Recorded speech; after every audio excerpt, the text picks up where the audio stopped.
YouTube, how the heck are you guys? Hope you're having a good day. And maybe you're not. That's why you're at this video, right? We're talking about problems in life, and maybe you're stuck. Maybe you find that you're having this repeated issue with your peer group. You know, you've got relationship issues. You feel jaded at work. You've got a lot of people that are bugging the shit out of you day in, day out, and you feel kind of stuck, and you're like, okay, life seems to be the same rut. You know, I've got all this shit hitting the fan, and I don't know where to go. I don't know where to begin to make change that's positive for the better. Well, if you can relate to this and you've got a lot of crap you're dealing with in your life right now, I want to invite you to follow along this video and look at how we can actually choose better problems to have in life. And I'm going to get into how that's even a thing, because it doesn't really seem to be a title for something that makes sense, right? That's a misnomer. I mean, how can you have better problems? Aren't problems always bad? How can a problem be better? And I'm going to get into that. But before I do, if you like what you see here, click on the subscribe button. And if you end up liking this video, you know, likes are always appreciated. Please share with your friends, family, whoever you know. Somebody may really need to hear this. And my goal is to grow this community and provide content for you guys that you're finding a lot of value in. And it helps me too, because as a content creator, I have to remind myself from time to time that I'm also an audience member. You know, you're going to have those hard days. So, you know, with that being said, let's get into the topic at hand. Do you find it on a day-to-day basis you're on this outer loop here? It's possibly a little bit hard to read, but you've got this idea of constant stress, right? Maybe you're feeling helpless.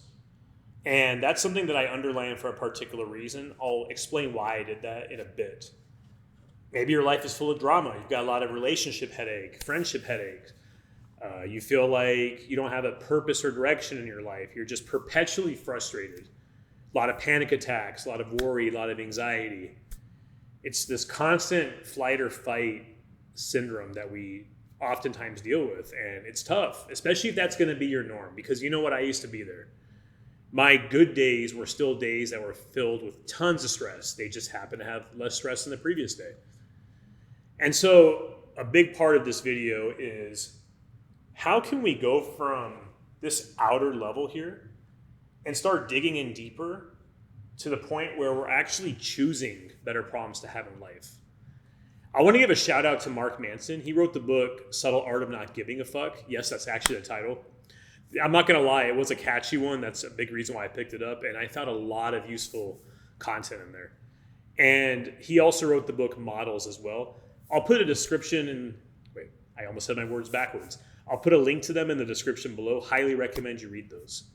And so I want to actually talk about why I'm calling out his book, because one thing that he said that's very profound is that life itself isn't the absence of problems, but moreover, it's going to be choosing better problems to have. So picture this, right? Would you rather have relationship drama, or would you rather have the quote problem of you just met your dream spouse, you're happily married, and now you have to figure out which farm you want to move to, right?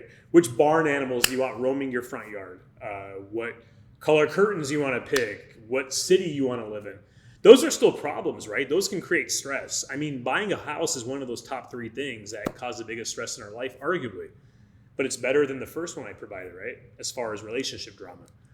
How about either having a job where you're perpetually exhausted and you're just trying to pay the bills, or having the quote problem of you're working on your dream, you left that day job and you're up until 4 a.m. because you can't stop thinking about the next initiative you want to create. You're so excited creating content for your work. Maybe you're drafting some proposal or a business deal. It's keeping you up at night and you just got another round of caffeine. Probably shouldn't do that, but you know what? Hell, why not? YOLO.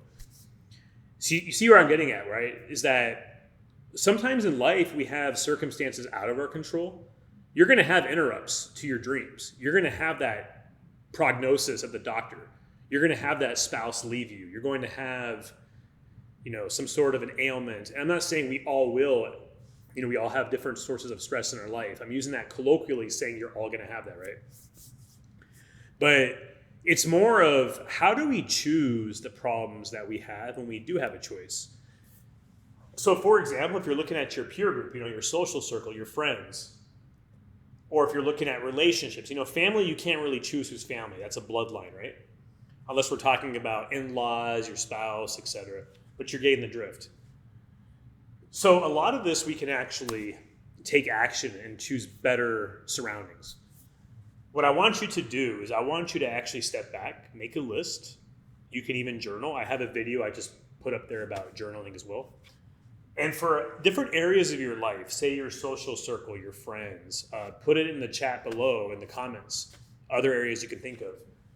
Make an inventory of, is this a net positive or is this a net negative? And you're going to start seeing areas of your life that may not be serving you well.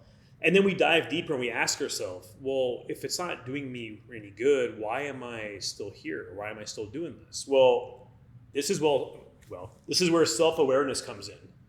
And this directly is impacted by your self-awareness. See, as we aged and we grew up, we used to be very self-connected as kids. Kids don't have a filter. When they need their needs to get met, they just simply express it, whether it's through crying, whether it's through bugging the parents, whatever you want to call it. And then we have hardship that happens in our life, trauma, relationship disappointments, you name it. And so we create this building layer between what we want consciously and what we settle for, because subconsciously it's familiar to us. And I talk about this in other videos where the subconscious is what drives our actions in life, and it's driven by familiarity, right? Because survivability itself means whatever's familiar in your life is going to keep you alive. That's how our subconscious is wired. And sometimes it's in a way that is kind of cross-wired and it's incorrect. It's not healthy for us. You may be staying in that drama-filled relationship because it's familiar. It may remind you of how your family interacts. And so you've equated love with drama, tension with drama, conflict with drama. When things are peaceful, happy, then it doesn't feel like love, right? And so this really beckons the need for us to become more self-aware, to journal, to take those walks, to exercise, to work on our limiting beliefs, and really connect within, right? Because just like I told you to make an inventory of how your social circle, your relationship, your career, whatever, has a net positive or negative effect in your life, I also want you to make an inventory of how connected are you to yourself. When life gets hard, you tend to run away. When shit hits the fan, you tend to look for distractions. Maybe it's bad habits. Whatever it might be. And really what it comes down to is once we start becoming self-aware, that actually allows us to then move into these deeper levels. So going back to the helpless right here being underlined, on this outer ring, we usually feel like life is a circumstance we're a victim to. We're so stressed out. We feel like everything's hitting the wall. We can't make good choices in our life. Everything happens to us, right? Versus life happening for you as a gift to learn from. And as we become self-aware, we take these negative relationship outings. We take these careers that didn't go so well. We take trauma. We take toxicity. As we learn from those, instead of using them to become bitter, and we take them as feedback to how do we find out where we learn from those experiences, we start tapping into our inner being.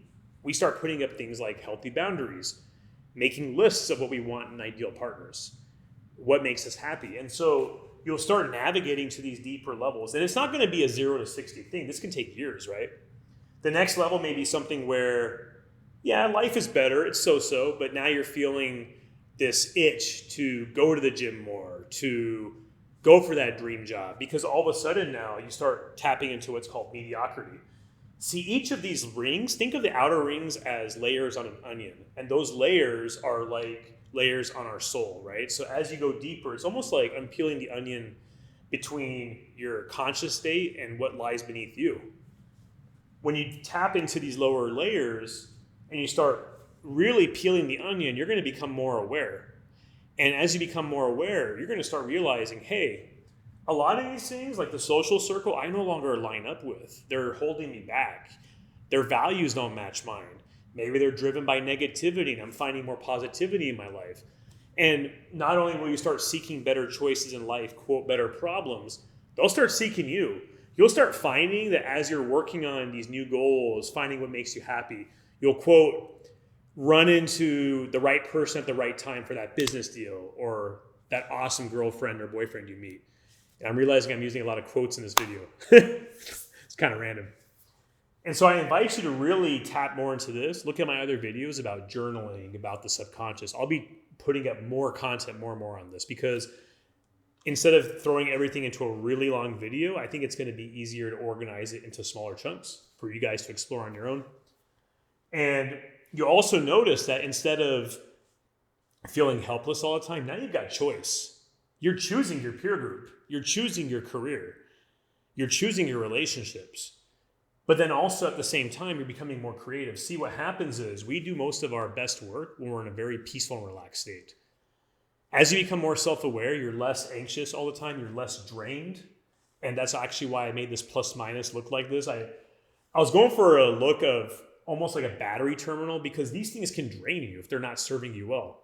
And when you're drained and exhausted all the time, you can't put your best foot forward. You can't go for that dream job. You can't go for the things you want in life. When you're actually feeling really at peace, healed, and putting your best foot forward, you start getting creative. It starts feeling like what's called flow state, where you almost go into this autonomous, I don't have to think about it mode. Like for me, it's actually really funny. I hate cleaning. I absolutely hate it with a passion. And so what I'll sometimes do is I'll tell myself, you know what? Fuck it. I'll just vacuum one room. I'll start vacuuming and I'll put on some music and I'll just start grooving to it like a weirdo. And then all of a sudden, I'm like, wait a minute. I want to clean 2 rooms. I want to start dusting. I want to start organizing cabinets. And I went from this wedge that was between me and the task at hand of not wanting to do this to all of a sudden it just happens automatically.